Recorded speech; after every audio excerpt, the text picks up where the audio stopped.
So the big news this weekend, of course, was that Donald Trump was acquitted in his second impeachment trial. No president has ever been impeached twice. Donald Trump has been impeached twice.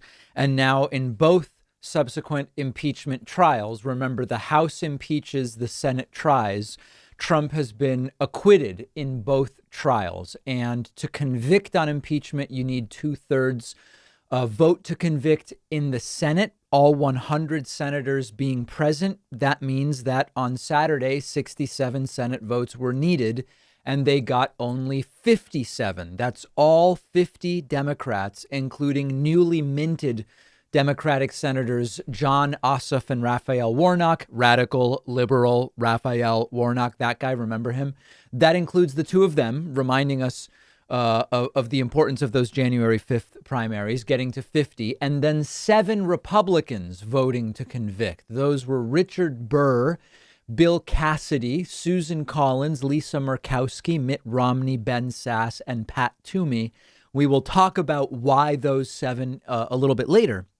But 57 is not 67. Simple math tells us that.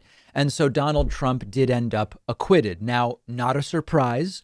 We knew all along that it would go this way.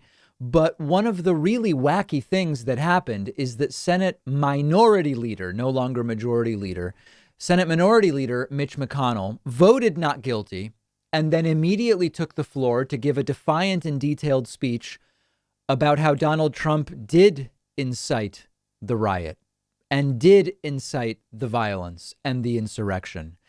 And we're going to look at some clips here. Mitch McConnell, moments after voting not guilty, making as good a case as the House impeachment managers about Donald Trump's guilt, about Donald Trump's responsibility, about Donald Trump's culpability for the insurrection and the riots that took place on January 6th.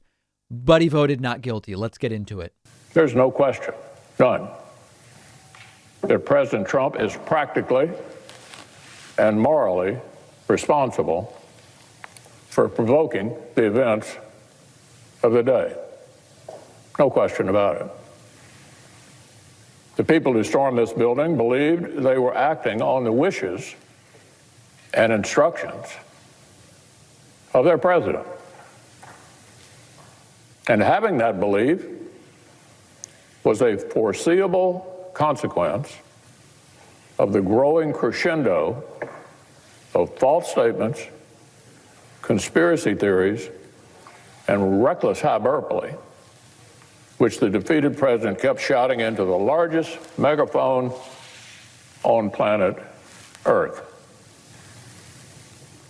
The issue is not only the president's intemperate language on January 6th. It is not just his endorsement of remarks in which an associate urged, quote, trial by combat. It was also the entire manufactured atmosphere of looming catastrophe, the increasingly wild myths about a reverse landslide election that was somehow being stolen, some secret coup. I mean, a total and complete indictment of Donald Trump's actions. But so why vote not guilty, Mitch? And here Mitch McConnell explains. If President Trump were still in office, I would have carefully considered whether the House managers proved their specific charge. By the strict criminal standard, the president's speech probably was not incitement. However, in the context of impeachment, the Senate might have decided this was acceptable shorthand for the reckless actions that preceded the riot. But in this case, the question is moot because former President Trump is constitutionally not eligible for conviction. Now, this is a close question, no doubt. Donald Trump was the president when the House voted, though not when the House chose to deliver the papers. And there is basically the explanation. McConnell going on to say that since the punishment for impeachment is removal from office and Donald Trump is out of office, that this was not a proper impeachment. They cannot convict as a matter of procedure, is what Mitch McConnell is arguing. Now, in saying that, Mitch McConnell misses a number of important details. The first detail is that a week ago today, last Monday, we had a full day of debate about whether the trial was okay and whether the Senate had jurisdiction to try a former president. And they voted and settled that issue 56-44, but McConnell won't let it go. The idea of how the Senate works is that as a body, the Senate dealt with that question. It wasn't unanimous. Mitch McConnell was one of the 44 who believed that the Senate did not have that right. But as a body, and again, if you want to say how, the Senate is not a legal body. So why is the Senate even voting on the constitutionality of the proceedings? They chose to, and they decided that, yes, 56-44, they can do the trial, meaning if they determine the person did what they're accused of doing, they can say guilty. But McConnell doesn't care. So McConnell is using an already adjudicated issue to say that's why I voted not guilty.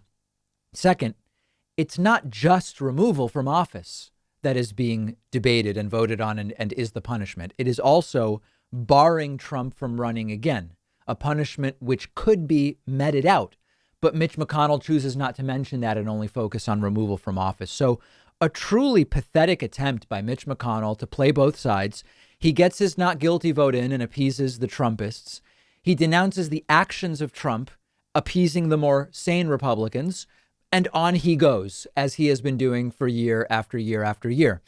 Impeachment manager Madeleine Dean noticed how bizarre of a situation it was. Mitch McConnell voting not guilty and then speaking 90% about why Trump is guilty and then mentioning, but he's out of office, so I had to vote not guilty. Take a look at this Madeleine Dean clip. It was powerful to hear the 57 guilties. And then it was puzzling to hear and see Mitch McConnell stand and say not guilty, and then minutes later stand again and say he was guilty of everything. History will remember that statement of speaking out of two sides of his mouth. Now, different Republican senators have been citing different reasons for why they voted not guilty. Most of them, some taking the Mitch McConnell approach about procedure. Others saying Trump didn't really do the incitement, but really it's just political expediency. Because when you look at the Republicans who did vote to convict, you start to get a picture of what's going on here. Lisa Murkowski knows she doesn't need to be on Trump's side to win in Alaska, so she's free to do whatever she wants. Ben Sasse has never really cared about party approval, and he's taken hits from the Republican Party, and he doesn't seem to care. So that's Ben Sasse. Cassidy is in Louisiana, where there are no standard party primaries. He doesn't have to worry about that. Mitt Romney, okay, after the meeting where he had the frog's legs and thought maybe Trump would make him Secretary of State, after that, Romney really hasn't cared. And we know he doesn't need Donald Trump's support in Utah, because Utah Republicans are some of the most anti-Trump Republicans in the country. Pat Toomey and Richard Burr, they're retiring, so they don't care. And then Susan Collins has this more moderate constituency in Maine. So these aren't coincidences that these are the 7 Republicans who voted to convict. These were not 7 Republicans who believed Trump was guilty and 43 who did not.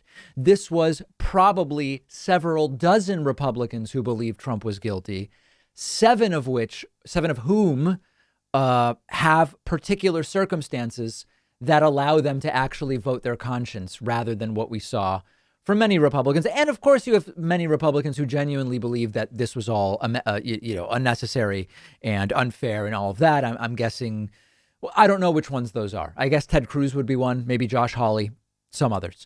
So that's that. Trump acquitted 57-43, a majority saying guilty, but needing that 2/3 vote. Trump acquitted. And let's now get into some of the other interesting moments from the last day of the trial, the last couple of days of the trial. If you ever feel like you just don't have enough time to read all the books you want to read, you have to check out one of my favorite apps called Blinkist. Blinkist takes thousands of popular nonfiction books and distills each one down into an ebook or audiobook that you can get through in just 15 minutes, where you're getting all the key takeaways from the book. Just imagine how you'll be able to expand your horizons and knowledge by being able to soak up all of the important insights from 10 different books in an afternoon. Obviously, it's perfect for exposing yourself to a new book you otherwise wouldn't have time for, or you can use it to revisit a book you've already read, or use it to preview a book before you buy the full version and read it. I recently read A Brief History of Time, of course, by the great Stephen Hawking. This is a book that I have been aware of for so long, and other things got in the way, and it was fantastic to check it out on Blinkist. Blinkist has books on politics, philosophy, science. They have 27 different nonfiction categories, and a subscription is only about $8 a month, and you get the entire library. But you can try it totally free and get 25% off a subscription when you go to Blinkist.com/Pakman. I've put the link right underneath this video.